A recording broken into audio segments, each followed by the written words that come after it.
Good morning, friends, and welcome to the pre-market view. US markets were flat after the statement from Bernanke that the Fed does not have enough tools to fight the fiscal cliff issue if the US is not able to deal with this issue within a certain time frame.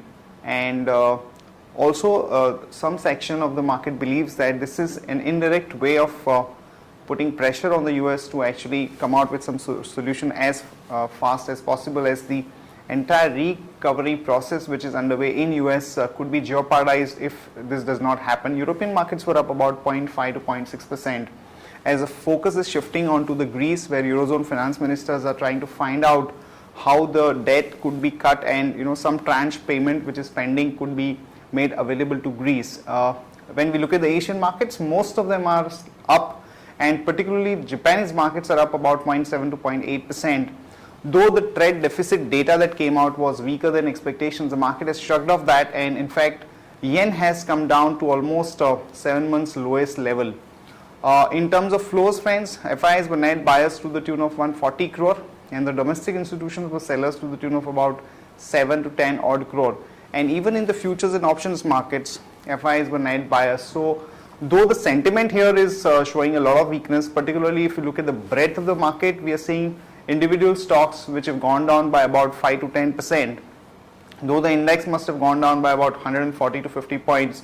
But the market is keenly watching for 5630, 5640 levels. There is an important resistance which it's not able to cross. So everybody would be focusing on this part over the next few days. On that note, let me invite Shaival to take us through important F&O cues and data and strategies that we could look at in the F&O markets. Good morning, friends. Let's have a view at derivatives now, friends.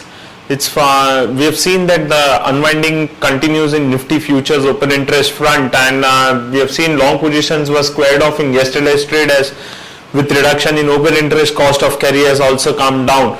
The PCR ratio is still below the mark of 1 at 0.98, and if we have a look at the implied volatility has cooled off, say, by around 50 to 100 basis point, so which has been indicating that we might see market been consolidating in a range, or we may see some buying emerging at lower level, but still our bias for the market is negative.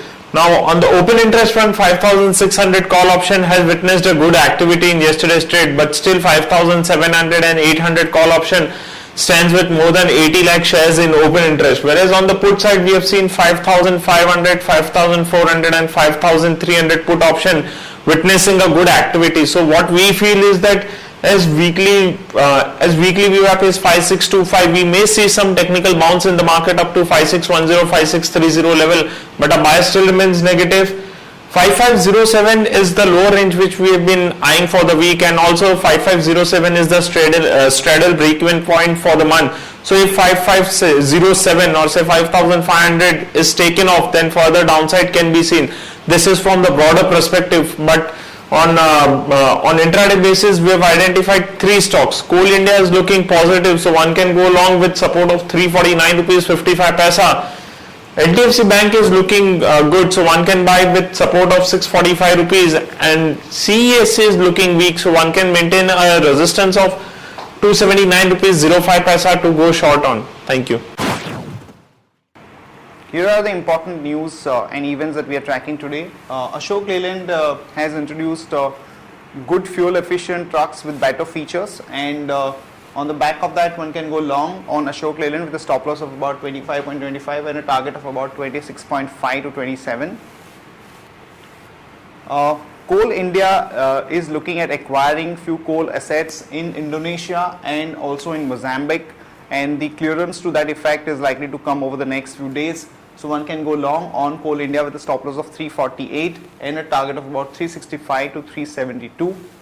GMR has got a relief from ongoing tussle with the Maldives Airport Authority, where it's developing an international terminal at Maldives. So one can go long on GMR with a stop loss of 17.60 and a target of about 18.75 to 19. And Reliance Industries, finally, Oil Ministry has withdrawn a note where it had indicated that it would not allow Reliance to revise the gas price, and also Reliance Industries has indicated that they would agree to the performance audit which could be carried out by CAG. So both these news are positive for Reliance Industries. One can go long there with a stop loss of 750 and a target of about 788 to 803. Visa still has decided to sell about 49% stake in Visa Coke, which is one of its subsidiary companies, to a US based company for about 368 crore. So one can go long on Visa Steel with a stop loss of 51.5 and a target of about 54 to 55. In case of NMDC, the government is likely to approve buying 50% stake in Australia's Legacy Iron by NMDC. So one can go long there with a stop loss of 163.5 and a target of about 172 to 175. Jindal Steel and Power has indicated that it's going to produce the coal at Mozambique, and the first export is likely to take place in January next year. So one can go long on Jindal Steel and Power with a stop loss of 362 and a target of about 380 to 387.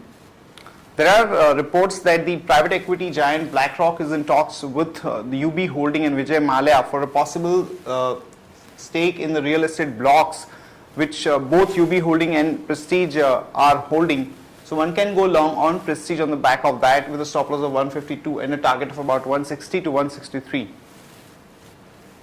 That's it from all of us, friends. Have a great trading session and see you tomorrow at the same time.